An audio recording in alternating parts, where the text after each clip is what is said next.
निजी राजनीतिक स्वार्थ के लिए ईश्वर के रूपों का इस प्रकार से खेल, आदरणीय सभापति जी, ये देश कैसे माफ कर सकता है? आदरणीय सभापति जी, सदन के कल के दृश्यों को देख करके अब हिंदू समाज को भी सोचना होगा, क्या ये अपमानजनक बयान संयोग है या कोई प्रयोग की तैयारी है? ये हिंदू समाज को सोचना पड़ेगा। आदरणीय सभापति जी, हमारी सेनाएं देश का अभिमान है। सारे देश को उनके साहस और हमारी सेना की वीरता पर गर्व है और आज सारा देश देख रहा है हमारी सेनाएं, हमारा डिफेंस सेक्टर आजादी के बाद इतने सालों में जितना नहीं हुआ, इतने रिफॉर्म हो रहे हैं। हमारी सेना को आधुनिक बनाया जा रहा है। हर चुनौती को हमारी सेना मुंह तोड़ जवाब दे सके, इसलिए युद्ध के सामर्थ्य वाली सेना बनाने के लिए हम भरपूर प्रयास कर रहे हैं, रिफॉर्म कर रहे हैं, कदम उठा रहे हैं देश की सुरक्षा का मकसद लेकर के। बीते कुछ सालों में बहुत सारी चीजें बदली है।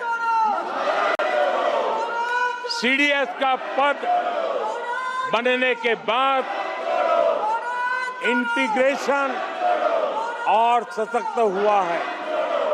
आदरणीय सभापति जी, हमारी सशस्त्र सेनाओं के बीच उनके सहयोग से जो लंबे समय से युद्ध शास्त्र के निष्णातों का मत था कि भारत में थिएटर कमांड जरूरी है, आज मैं संतोष के साथ कह सकता हूं कि सीडीएस व्यवस्था बनने के बाद देश में सुरक्षा के लिए जरूरी थिएटर कमांड की दिशा में प्रगति हो रही है।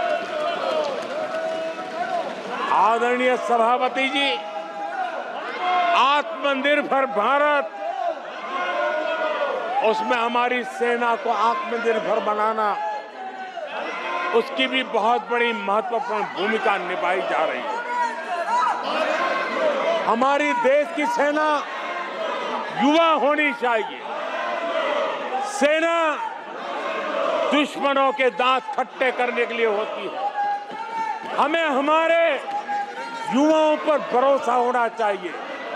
सेना में युवाओं की ताकत बढ़ानी चाहिए और इसलिए हम लगातार युद्ध योग्य सेना बनाने के लिए रिफॉर्म कर रहे हैं।